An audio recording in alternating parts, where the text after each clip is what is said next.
가로축이 위치, 세로축이 에너지인 그래프를 그릴 건데, 요게 이제 공간상에 특정 원자가 있다. 그러면은 원자 어느 위치에 있냐? 가로, 세로, 뭐 여기 위치에 있다라고 했을 때 그 주변에 전자가 조그만한 궤도를 가지고 돌고 있을 수도 있고 큰 궤도, 뭐 여러 가지 다 가질 수 있는데, 작은 궤도로 돌고 있을 때 반경을 여기다가 표시하고 작은 에너지 가지고 돌고 있다라는 거를 에너지가 이만큼이다 라는 걸로 표현하고, 여기 해당 범위 내에서 에너지 표시를 쭉 해주고요. 요 원자핵 주변에서 전자가 에너지를 얻으면 더 큰 에너지 준위로, 양자화된 다음번 에너지 준위로 넘어갈 수 있다. 그러면 더 큰 궤도를 돈다.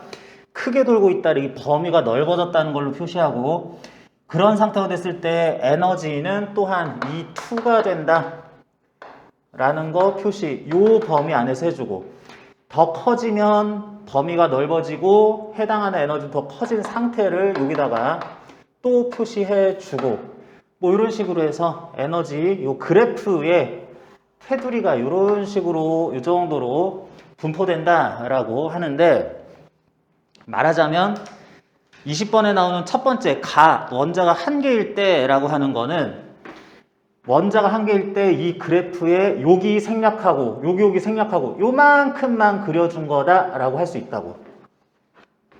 요만큼만, E4, E5 쭉 그려준 게, 양자화된 에너지 첫 번째, 두 번째, 세 번째 준위 그래프를 요만큼만 잘라준 거다, 요만큼만 보여줬다 할 수 있는데, 원자가 두 개일 때 어떻게 되냐? 다음번 그림이죠. 그럴 때에는 여기 원자핵이 있었는데 그 원자핵 주변에 이쯤 떨어진 지점에 새로운 원자가 와서 그 정도 떨어진 지점, 여기에 새로운 원자핵이 있는데, 이거 주변 원자들도, 원자대에서도 전자가 돌고 있는 반경, 양자된 에너지준이 작은 거, 큰 거, 더 큰 거, 그때 에너지 이것과 동등하게 이렇게 요 정도 범위에서 이만큼 에너지, 더 큰 범위에서 요거 중심 이만큼의 에너지 같은 거를 가질 수 있다. 그런데 이렇게 너와 나의 에너지가 겹칠 때는 파울리의 베타 원리, 똑같은 에너지를 가지면서 동시에 전자가 존재할 수 없으니까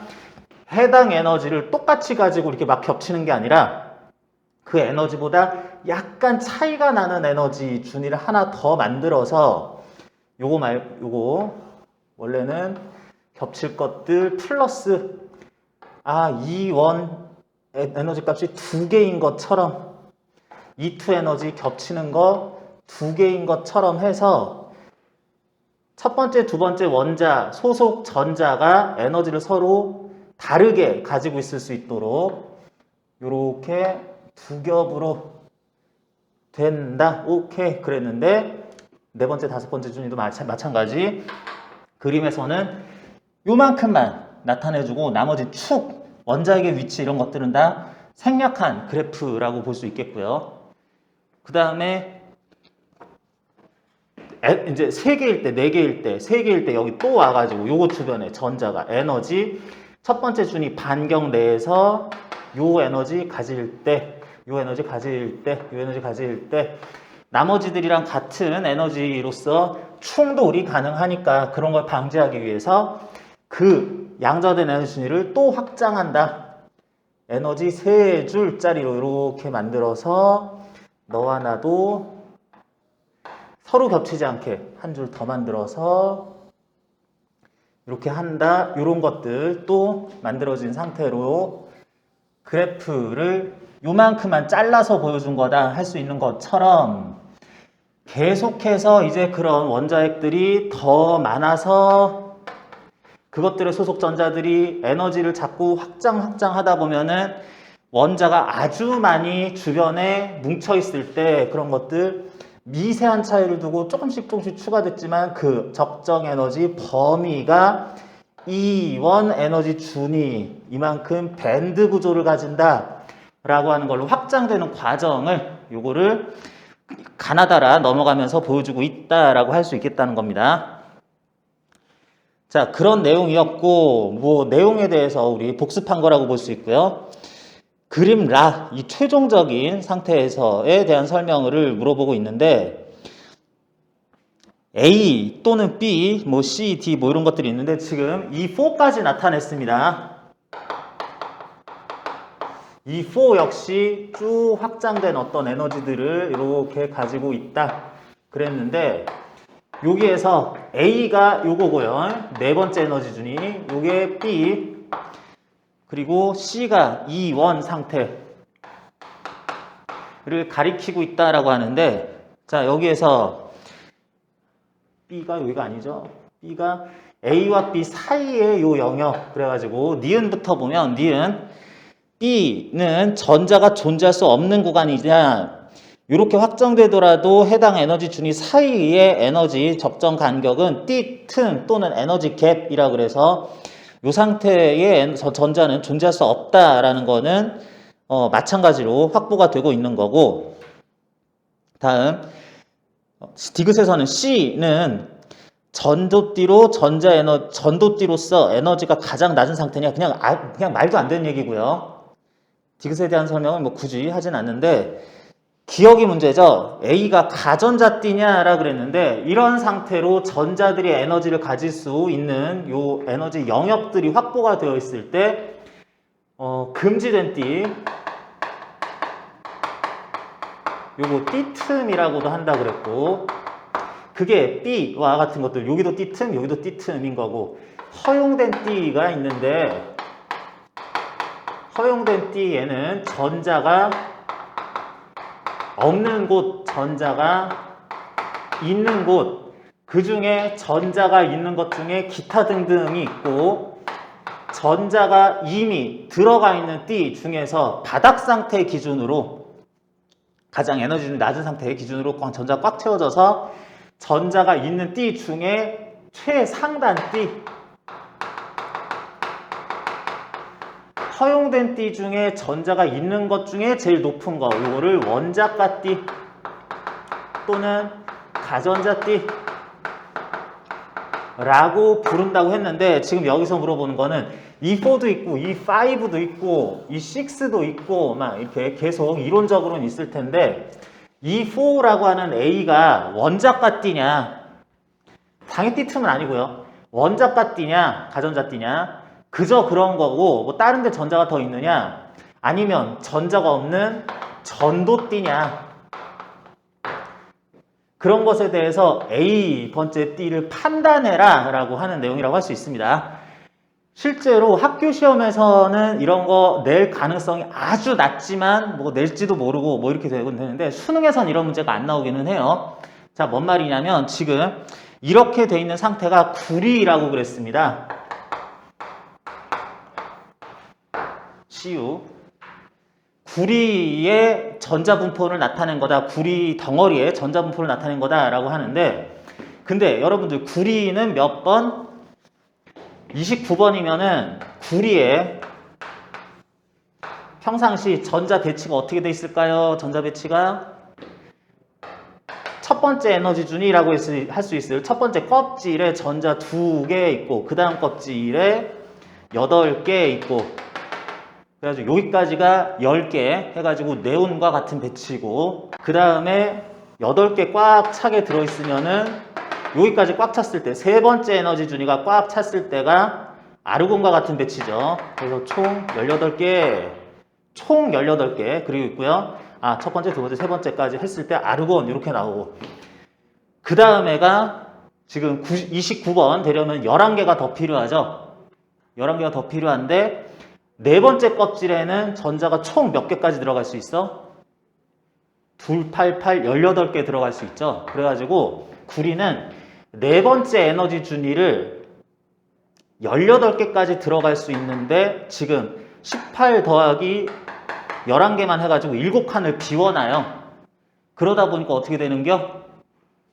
이렇게 옥텟 규칙상 특정 번째 껍질을 가득 채웠을 때가 물론 단독으로 존재하는 게 아니라 공유결합을 통해서 그렇게 된 것까지 포함해가지고 그렇게 되는 것처럼 될 때까지를 포함해서 그렇게 했을 때를 요 몇 번째 에너지띠가 전자 꽉 차 있다라고 얘기를 합니다. 그러다 보니까 지금 구리의 경우에는 첫 번째, 두 번째, 세 번째 해서 18개까지 꽉 채우고 네 번째 껍질에서 11개를 채워놓은 상황이다.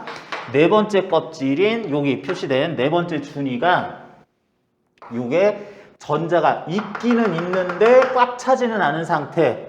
어쨌든 전자는 있으니까 전도띠는 아니고 원자가띠 역할을 하겠다라는 거 첫 번째 하고, 그리고 구리는 이렇게 네 번째 껍질에서 꽉 채워놓지 못하고 있는데, 그러면 이 꽉 채워놓지 못하는 거를 CU2, 뭐 CU3 뭐 이런 식으로 구리끼리 어떤 공유결합을 통해서 분자 구조를 가지느냐, 그게 아니라 금속 결합을 통해서 그냥 구리 이들이 막 전자 이렇게 막 돌아다니면서 대충 묶어놓기만 하고 있다 이렇게 얘기를 하잖아요.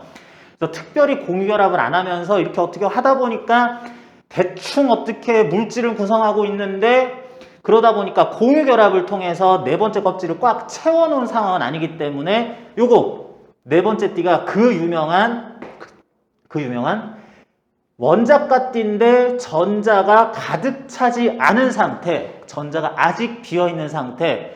그러면 전기전도성 어떻다 그랬어?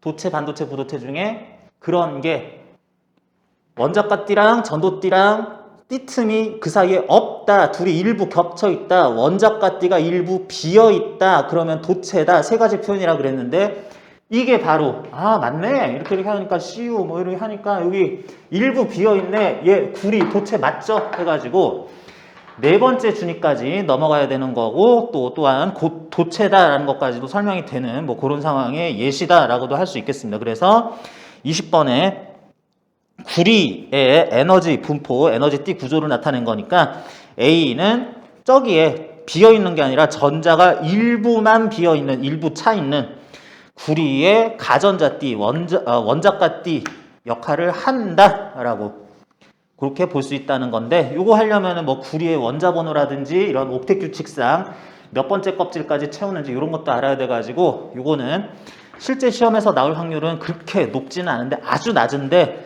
여러분한테 이런 개념적으로 좀 이해를 하는데 도움이 될 수 있을 거다 해가지고 빼놓진 않았습니다. 그래가지고 이런 것도 있구나 참고사항으로 알아주시면 되겠고요.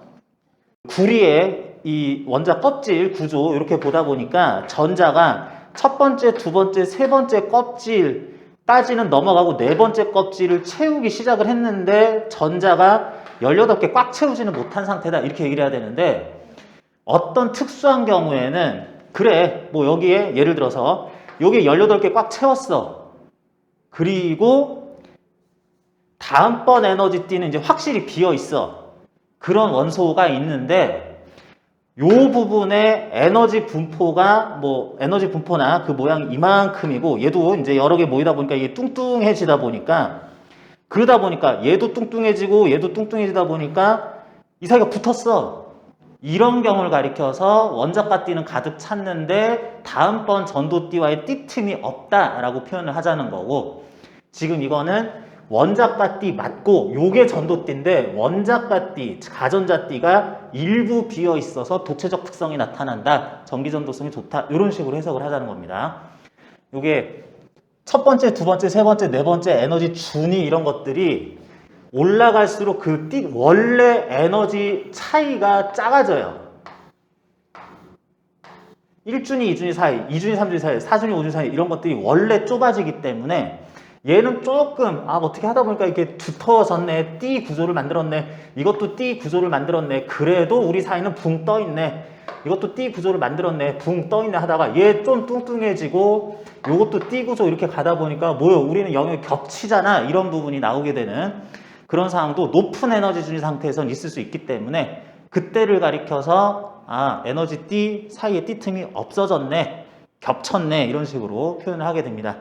그래서 요거는 도체적 특성이 나타나는 표현에 대해서 원자가띠, 가전자띠가 일부 비어있기 때문에 라고 하는 것의 예시라고 할 수 있겠어요. 지금 여기에서 또한 이 에너지띠 구조 이렇게 쭉 나타날 때 지금 구리이기 때문에 다 상황에서 전자가 차 있는 모습은 뭐 진한 색깔로, 전자가 채우지 않은 것들은 무슨 점선이나 옅은 색깔로 이렇게 또 표현도 안 해준 거라서 이건 그냥 일반적으로 이렇게 되는데 구리 가지고 한번 따져보겠다고 그럼 네 번째 준위가 이런 역할을 하겠구나 라고 알아서 다 판단해야 되는 문제였어요. 그래서 이거는 뭐 과학에 물리가 어딨고 화학이 어딨냐 뭐 이렇게 다 과학이지 이렇게 생각할 수도 있는데 오비탈 이런 전자배치 등등에 대해서 구리의 번호까지 막 암기하고 있고 이러지 않은 이상은 풀기 힘든 문제긴 했습니다. 조금 좀 연습하기에 한번 내용 보기에는 괜찮은 문제지만 그렇게 아주 좋은 문제는 아니었다 생각할 수도 있고요.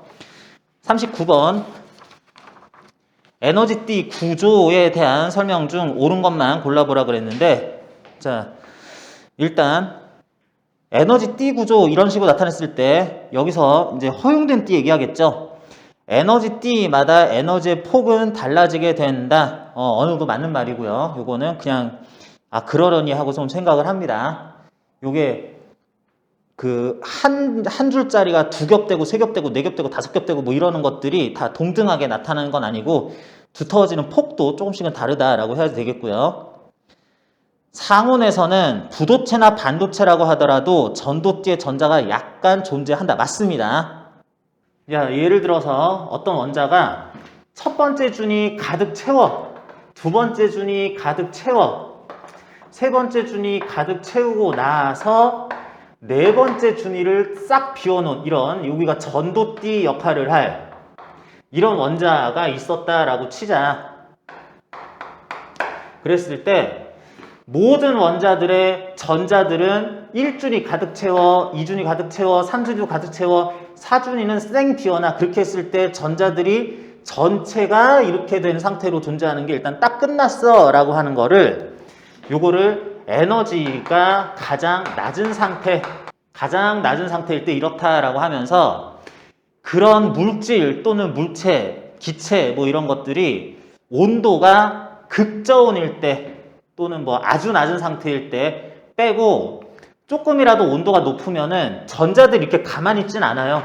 여기 있는 전자가 이 정도 온도 되면은 뭐 200켈빈, 300켈빈, 500켈빈 이런 상태 있으면은 원자가 가지는 에너지 때문에 일부 전자는 이미 전이가 되어 있는 상태로 넘어가 있습니다. 그래가지고 이런 경우에도 부도체나 반도체라고 하더라도 그래도 예외 없이 이 띠틈이 크다고 해도 상온이면 약 300켈빈 정도 되는데 0켈빈 아니라 300켈빈 정도 되는 상온에서 상온이라고 표현한 이 상태에서는 전자들이 무조건 모두 가장 에너지가 낮은 상태로만 있는 건 아니라서 일부는 전자 이렇게 올라가 있기는 해서 그러면 얘네들이 고무, 나무, 유리 이런 건데도 전도띠에 전자가 선생님 있다는 얘기인가요? 있습니다. 있어가지고 선생님 그러면 고무, 나무, 유리 이런 거에도 전류가 흘러요? 약간 흐르긴 합니다. 전류가 약간 흐르긴 하는데 그 전류가 어느 정도 잘 흐르냐라는 거를 전기 전도성이라고 하고요. 전기 전도성의 역수라고 할 수 있는 거를 비저항이라고 하는데 요거는 서로 이제 반비례 관계에 있다라고 얘기를 할 건데 전기 전도성이라는 것이 도체는 매우 좋아요. 전기 전도성이 도체는 매우 좋고 부도체라 그래서 전기 전도성이 제로인 게 아니라 아주 낮고 반도체도 상당히 낮다라고 얘기를 하고요. 그러면서 여러분들 문제 중에 이런 것도 나올 텐데 자 지금은 일단 전기 전도성 그래프라고 봅시다. 도체는 원래 굉장히 전기 전도성이 좋은데 온도가 점점 높아질수록 전기 전도성이 좀 떨어져요. 좀 떨어지고요. 부도체는 온도가 올라갈수록 전기 전도성이 좀 좋아집니다. 좀 좋아져도 도체보다는 전기 전도성이 매우 떨어지기 때문에 전류가 잘 흐른다, 거의 안 흐르는 거나 다름없다 이런 표현도 또 해야 되는 거라서 부도체 전기 전도성이 아예 제로인 건 아니다.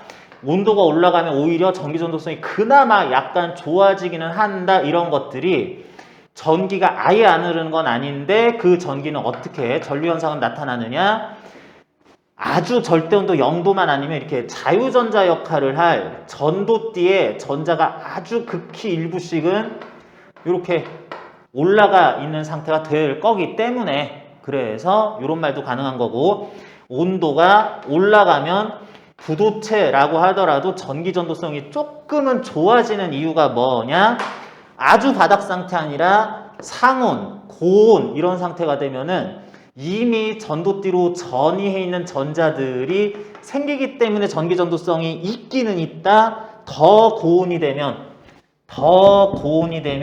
그런 전자들이 조금은 더 늘어나는 만큼 그래서 전기 전도성이 더 좋아진다 라는 식으로도 얘기할 수 있다는 겁니다. 그래서 상온에서는 부도체나 반도체라고 하더라도 전도띠에 전자가 약간은 존재한다. 요 정도가 맞는 표현이다 하겠습니다. 그리고 39번의 디귿 하나의 에너지대 내에 존재하는 전자들의 에너지 준위는 모두 같냐 뭐 이렇게 얘기했는데 하나의 에너지띠 상에 전자가 여러 개들 존재할 수가 있는 건데 요거는 좀 대답하기가 애매합니다. 세모 정도 할 수 있는데 똑같은 에너지띠 내에 존재하는 전자들의 주양자 수 에너지 준위는 모두 똑같다. 여기까지만 얘기하는 것도 가능하긴 한데 에너지 준위라고 하는 게 여러분 또 이제 화학 얘기하게 되는데 주양자 수 있고 부양자 수, 자기양자 수, 뭐 이런 거 스핀 양자 수 이런 것들이 있어가지고 요것들 차이 나는 것을 이제 미세하게 하나하나 다 따지다 보면은 조금 다르다. 이렇게 얘기할 수도 있습니다.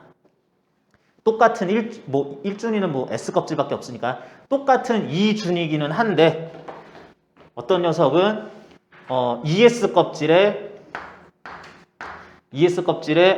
그 1P 껍질에 있고 어떤 것은 ES 껍질에 2P 껍질에 있고 해가지고 전자가 요 상태예요 하더라도 주양자 수 따라서 요거는 그 같은 에너지 주양자 수 상태에 있다, 같은 띠에 있다라고 할 수 있어가지고 요거는 같은 띠에 있지만 에너지 준위가 다르다 뭐 이렇게도 얘기할 수 있는 거라서 그런 부분에서는 모두 같다라고 하는 거 어디까지 설명할 거냐 지금 이 얘기까지 할 거냐 아니면은 그냥 주양자 수에 대해서만 얘기하는 거냐에 따라서 이 설명 자체는 세모라고 할 수가 있겠습니다. 그래서 이것도 참고만 하시고 요게 이제 실제 문제로 뭐 시험에서 나올 가능성은 없다고 보셔도 되겠습니다. 요거는 뭐 화학하고 연계해서 아니면 물리2에서 좀 더 깊이 얘기하다가 할 때는 조금씩 나올 수는 있기는 해요.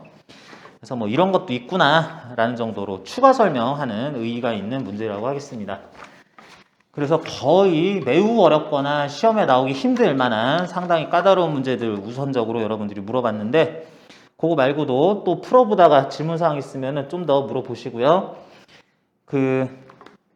지난 시간에 나눠준 자료에서도 또 이제 질문 있으면은 그것도 좀 확인한 다음에 넘어갈까요? 9번 규소에 원자과 전자가 3개인 물질을 첨가를 했다 그러네요. 실리콘 규소들이 있는데 뭐 이렇게 지금은 사선으로 이렇게 배열된 것처럼 나오는데 이렇게 가로 세로 격자로 표현해도 괜찮죠. 이런 데다가 실리콘 규소 원자과 전자 4개짜리 뭐 이런 것들 공유결합을 4번, 단일 공유결합 4번을 통해서 안정적인 구조로 이루어져야 되는데 그 사이에다가 원자과 전자가 3개인 거, 알루미늄 같은 거, 붕소 같은 거 이런 걸 놨더니 공유결합을 하고 하나 주고 받으면서 여기는 못한 양공이 하나 있는 상태다. 그러면은 최각전자가 8개여야지 안정적으로 존재할 수 있는데 하나가 비어 있으니까 저 빈 단일 공유결합까지 다 한 결과 비어있는 이런 양공이 뜻하는 것이 해당 원자과 띠가 전자를 가득 채우지 못한 상황이다. 전자가 일부 비어있다. 전류가 잘 흐르는 상황이다. 라는 상태로 만들 수 있는 도핑이 되었을 거다. 그래서 전류가 잘 흐르긴 하는데 요런 게 이제 원자과 띠에 양공이 있는 상태인 도핑이 된 거 P형 반도체라 그랬습니다.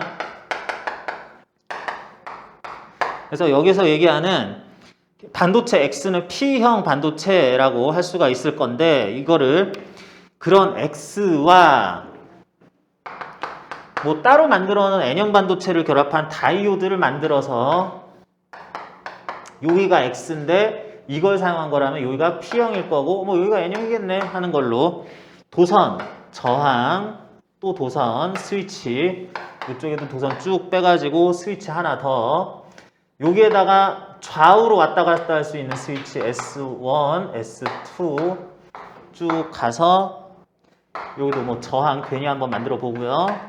중간에 전원장치가 있어서 전원장치에 단자가 있고요.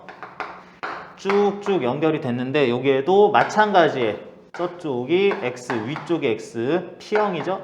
이쪽이 N형 반도체 1 요런 걸 이렇게 갖다 놨다. 그런 다음에 이쪽에 S2 그래서 여기 스위치를 까딱까딱 할 수가 있는데 자, 이 상태에서 S1에다가 현재 연결했을 때 B 요 다이오드에선 빛이 방출됐다라고 합니다. 이 상태로 했을 때 여긴 빛이 방출된다는 얘기예요.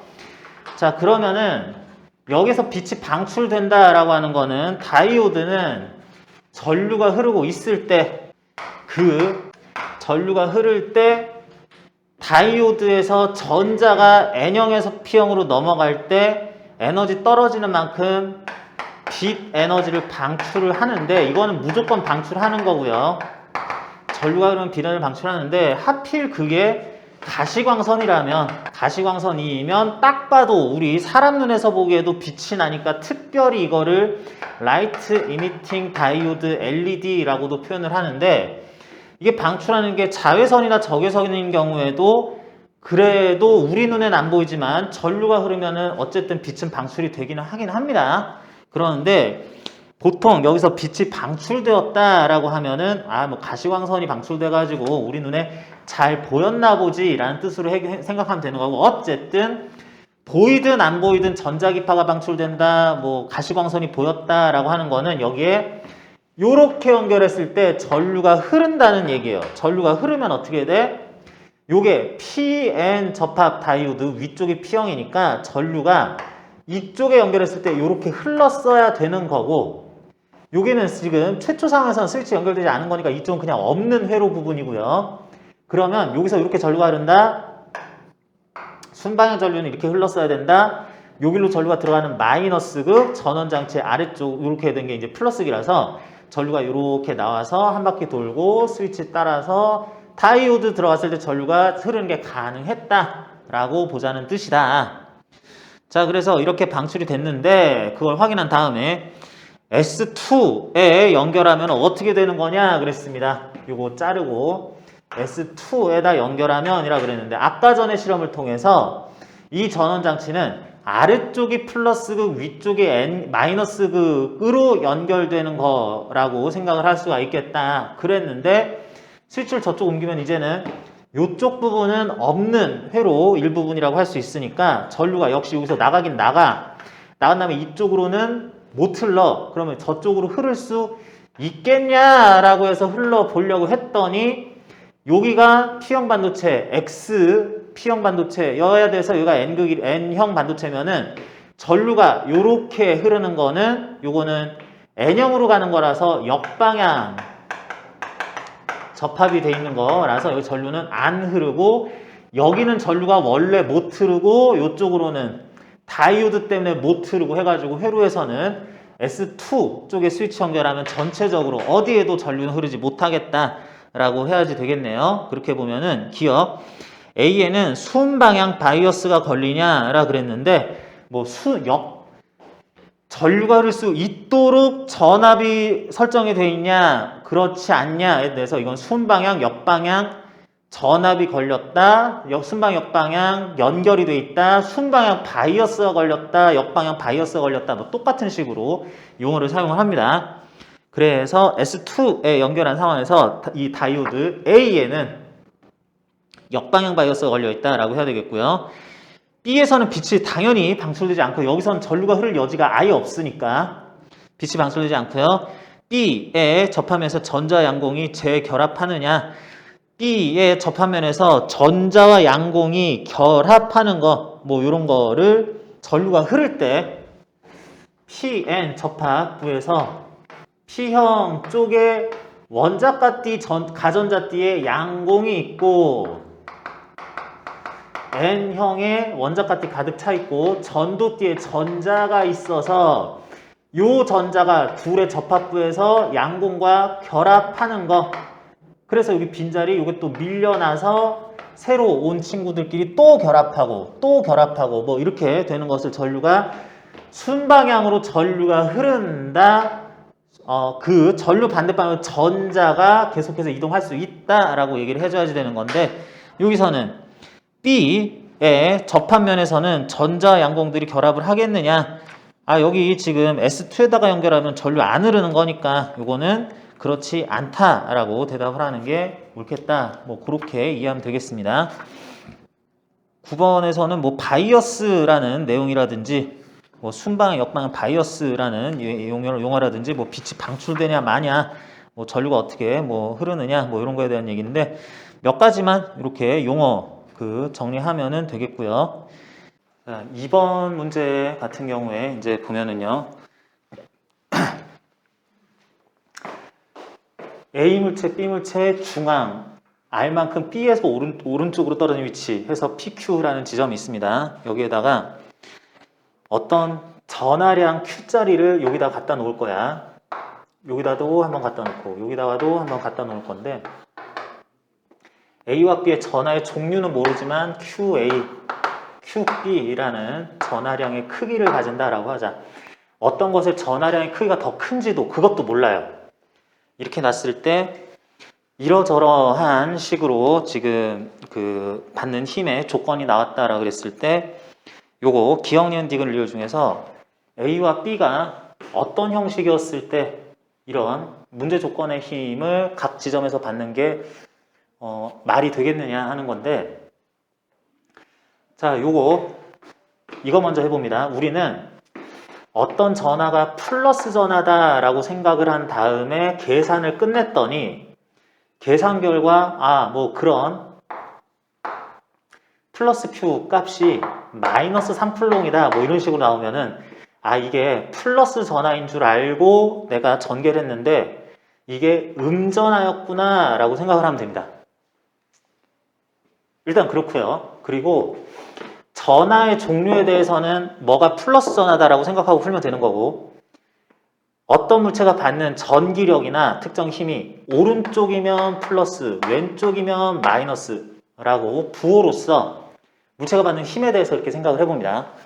그러면은 이런 식으로 생각을 할 수가 있어요. 예를 들어서 여기 Q1 쿨롱짜리 있고 여기 Q2 쿨롱짜리 있을 때 내가 이거를 그냥 무작정 요거는 플러스 Q1 쿨롱이다 이것도 플러스 Q1 쿨롱이다 라 그러면은 A가 B한테 가하는 전기력은 둘 사이 거리가 R이라 그랬을 때 플러스짜리가 플러스짜리한테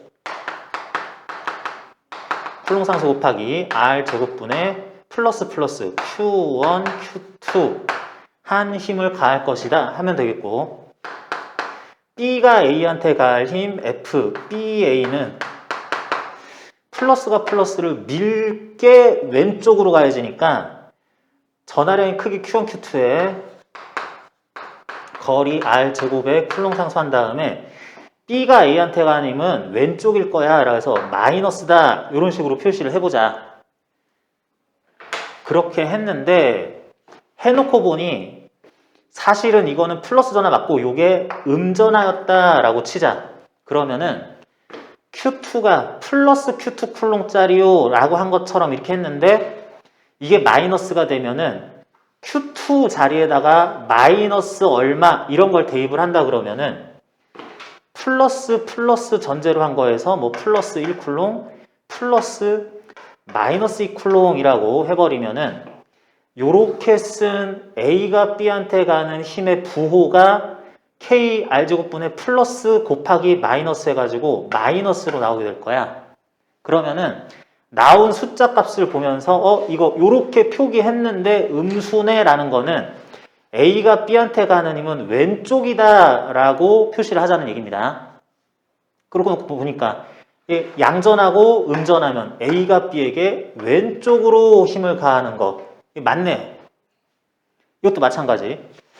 B가 A한테 가하는 힘이 서로 밀어야 된다는 걸 전제로 플러스 플러스일 때 B가 A한테 왼쪽으로 힘을 가하니까 Q1, Q2가 플러스라는 걸 전제로 이렇게 쓰고 왼쪽이니까 마이너스라고 쓰고 넘어갔는데 Q1은 플러스 몇 쿨롱, Q2는 알고 보니 이게 마이너스 몇 쿨롱이었네 라는 게 이제 나중에 확인이 되면은 KR제곱분에 곱한 값이 마이너스 나온 거에 앞에 우리가 마이너스 부호를 붙여놨으니까 전체 요 대입한 값이 양수값 나올 거란 얘기입니다. 그럼 어떻게 돼요? 오른쪽 방향에 무슨 힘, 어떤 크기의 힘이다 라는 뜻이 되면서 B가 A한테 가는 힘이 오른쪽이다 라고 얘기할 수 있는 상황으로 된다는 뜻이에요. 그러니까 맞죠? 이게 양전하고 이게 음전하면은 서로 당기니까 B가 A한테는 오른쪽으로 힘 가하네 라고 하는 게 설명이 된다는 뜻입니다. 그래서 우리는 어떤 대전체가 있을 때 그 대전체가 받을 힘 이런 거 생각을 할 때 모르는 거에다가 아는 거는 음전한지 양전한지 제대로 써주면 되는 건데 모르는 거는 이게 마치 양전하인 것처럼 생각을 하면서 문제 조건을 이제 식으로 다 써줘도 괜찮겠다.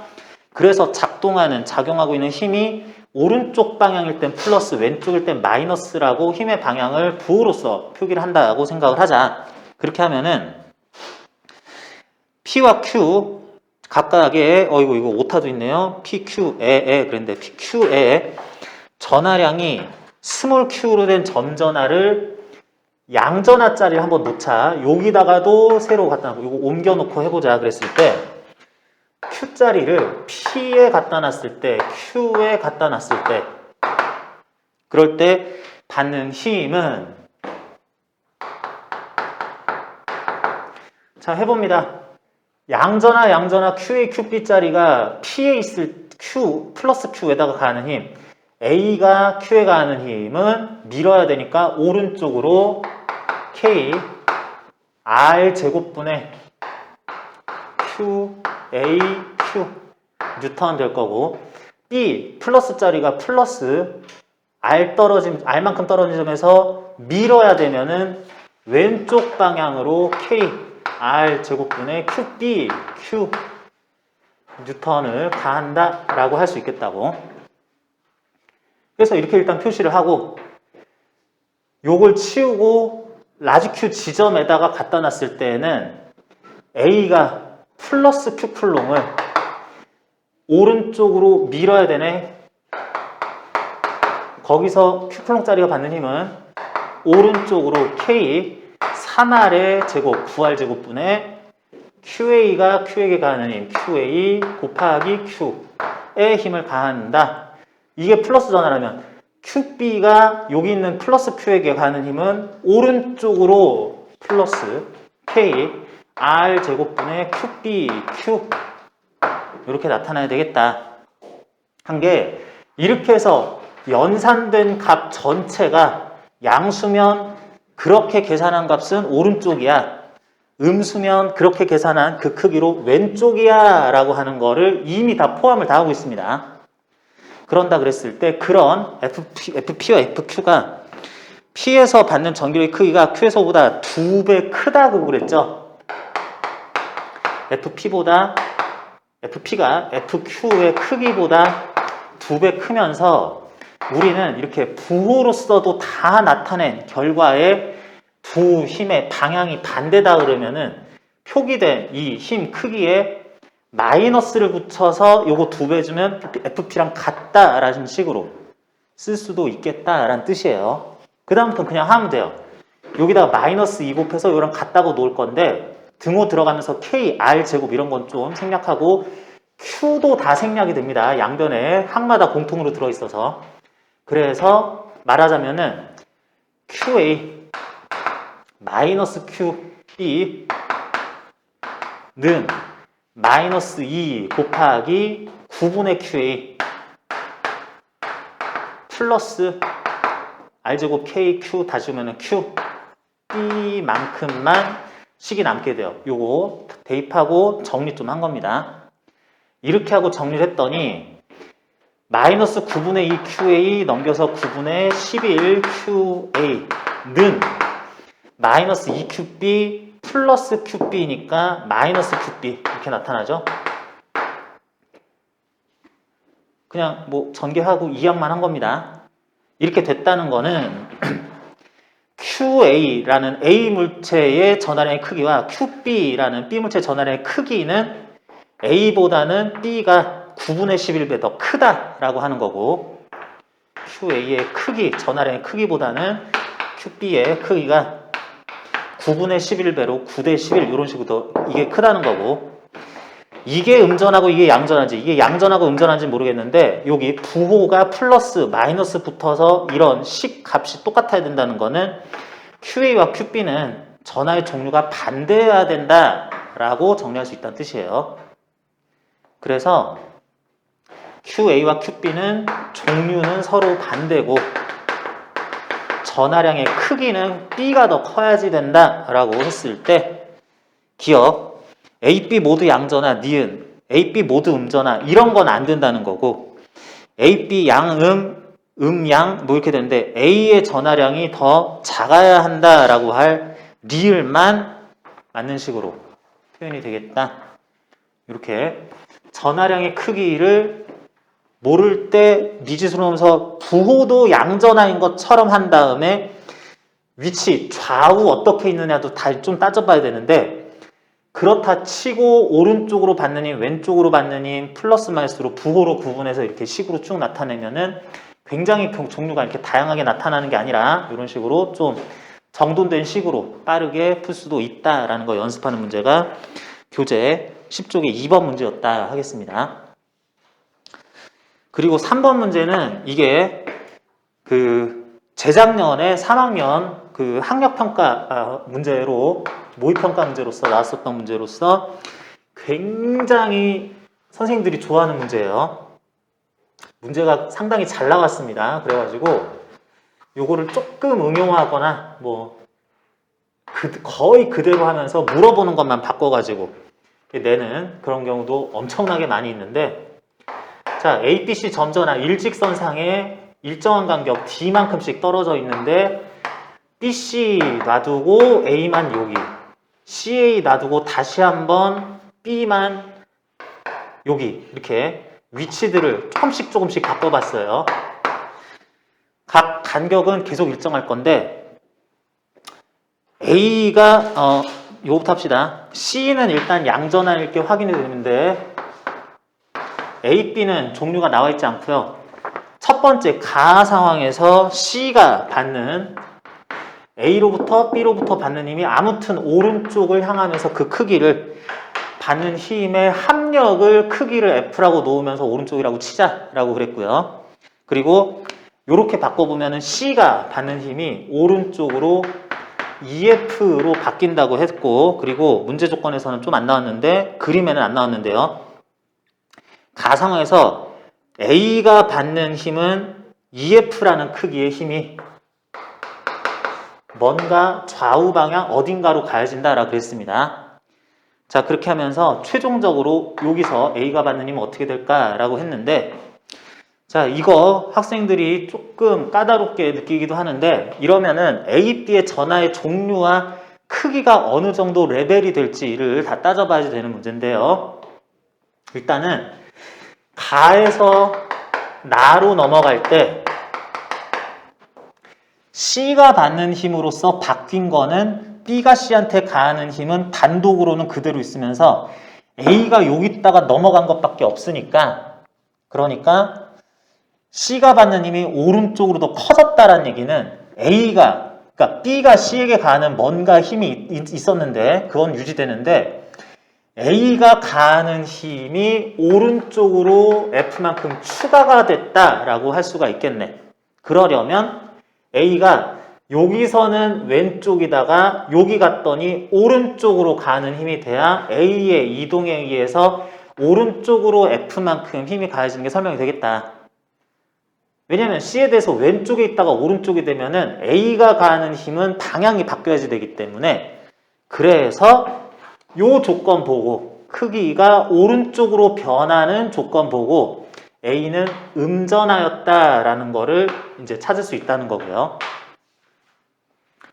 그리고 A가 음전하라고 그랬을 때 여기서 가던 힘에서 여기서 가는 힘으로 바뀌는 과정에서 ED만큼 떨어져 있다가 D만큼 떨어진 걸로 바뀌었을 때 가던 힘의 크기가 왼쪽으로 요때 가던 A가 단독으로 C에게 가던 힘이 마이너스 플러스니까 왼쪽으로 F만큼을 당겼었는데 A가 여기로 가가지고 당기는데 오른쪽으로 당기게 됐더니 두 배 거리 떨어졌을 때보다 절반으로 떨어진 거리에서는 그 힘 자체가 4F로 바뀌어야지 되겠는데 오른쪽 F가 BC 가는 건 일정한 상태에서 변하기를 오른쪽으로 F만큼으로 변하는 게 A의 이동에 의한 힘 때문이었다 그러면은 요때 당기던 힘 스몰 f가 요때 오른쪽으로 4F로 당기는 식으로 바뀐다 그랬을 때 그 힘이 바뀐 정도 오른쪽으로 5F만큼의 A의 이동에 의한 R자로 바뀐 힘이 F라고 5F가 이렇게 나타나야지 되겠다. 그래서 아까 전에 A가 C에게 가하던 왼쪽 방향의 힘은 5분의 1 라지 F 이렇게 해서 세로 가면 5분의 4 라지 F라는 크기를 주었다라고 하자. 뭐 이런 것도 찾을 수 있겠습니다. 자, 그렇게 해가지고 일단 여기 나온 기본 자료에 대한 설명을 이렇게 했는데 다 상황에서 이제 A가 받는 힘 찾으려면 C에 의한 힘도 이제 생각을 해줘야 되는 건데 이제 일일이 다 찾아주면 돼요. 아까 전에 A가 C에게 가는 힘이 왼쪽으로 5분의 1 F였었는데 C가 받는 힘이 오른쪽으로 라지 F가 나오려면은 B가 C에게 가는 힘, B가 C에게 가는 오른쪽 방향으로 힘이 5분의 6 라지 F였었어야 그래야 왼쪽 오른쪽 합쳐서 이렇게 되는 거였었고 그리고 그 상태로 B가 C에게 가는 힘이 오른쪽으로 5분의 6F 있었으니까 A가 지금 오른쪽으로 5분의 4F로 간 힘까지 합하면은 오른쪽으로 2F 된다 라는 거를 가나 통합해서 설명할 수 있겠다. 무슨 얘기다? 아까 전에 B가 C한테 가던 힘이 오른쪽으로 향하고 있었어야 된다. B도 양전하여야 된다. 이렇게 얘기할 수 있다는 거죠. 그래서 이런 식으로 한 다음에 하나 더 C와 B는 최초 가한테 B도 A 마이너스 음전한테 오른쪽으로 힘을 가하고요. B도 A한테 C도 A한테 오른쪽으로 힘을 가할 수밖에 없겠다. 어차피 같은 방향이니까 그거 크기가 오른쪽으로 EF였었다라고 이 A가 처음에 받았을 힘의 방향도 결정을 할 수가 있고요. 그 상태에서 최초 또 상황에서 A가 C한테 5분의 1F를 가했으니까 C도 A한테는 오른쪽으로 5분의 1F를 가했어야 돼. 그렇게 보면은 이번에는 B가 C한테 이런 것도 알았는데 B가 A한테 가니면 어떻게 하냐? B가 A한테 오른쪽으로 같은 방향으로 추가된 힘이 5분의 10F 돼야 되는 거죠. 그래야 오른쪽으로 EF A가 처음에 받았었어 라는 게 설명이 되니까. 그래서 B가 A한테 가는 힘은 오른쪽으로 5분의 9F였었다 라는 것도 이제 조건에서 다 찾을 수가 있습니다. 이제 다 됐어요. 그러면 최종적으로 다 상황에서 A가 받는 힘은 C가 A한테 가는 힘 왼쪽으로 있을 거고 이거 B죠? 잘못 썼네. 양전하인 B가 A한테 가는 힘도 오른쪽으로 부호 플러스 플러스 마이너스인 거 다 알았으니까 이걸 해야 되는데 C가 A한테 왼쪽으로 가는 힘은 아까 전에 본 것 중에 C와 A 사이에 A가 C의 5분의 1F, C가 A의 5분의 1F 가하던 힘에 비해서 AC 사이의 거리가 뒤집어지면서 둘 사이의 위치가 뒤집어지면서 절반으로 바뀌었으니까 ED 떨어져 있다가 D 떨어진 걸로 바뀌었으니까 C가 여기서 A한테 가할 힘은 아까 전에 니들끼리 주고받던 힘의 4배로 왼쪽으로 가하는 상황이 됐겠다라고 봐야 되겠고, 또 아까랑 또 비교했을 때 A, B는 D만큼 떨어져 있을 때 5분의 9F로 서로 당기는구나 라고 쭉 논리 전개해보니까 맞았다면은, 지금도 B가 A한테 D만큼 떨어져서 당기는 힘 역시 5분의 9F구나 라고 할 수 있어서 두 힘이 다 상황에서 A한테 작은 거 R자로는 오른쪽으로 5분의 5F F라는 힘이 가해지겠다라고, 이렇게 각각의 전하량의 크기는 몰라도 전하의 종류와 밀고 당기는 힘, 합성하게 이렇게 해야 된다, 이렇게 거리 관계가 바뀌면은 4배 돼야 된다, 4분의 1 돼야 된다, 그 일정한 크기여야 된다라는 것들을 쭉 이어가지고 설명할 수 있는 그런 문제이기도 했었습니다. 그래서 요거는 특별히 A, B, C의 전하량의 크기에 대해서는 우리가 확인할 필요 없이 작용 반작용 관계, 종류가 이렇게 되고 힘이 이렇게 차이가 나려면은 A가 어떤 힘을 가하다가 어떤 힘을 가하는 식으로 스몰 f를 잠깐 도입하면 이런 식으로 됐었어야 된다 등등을 쭉 얘기를 하면은 전개할 수 있는 건데, 요게 제법 까다롭게 학생들한테는 다가오는 그런 문제였어요. 그래서 요거는 전기력 파트 문제 풀 때는 항상 한 번씩은 꼭 풀어봐야 되는 문제다 라고 해야 돼서 전반적으로 설명을 좀 했습니다.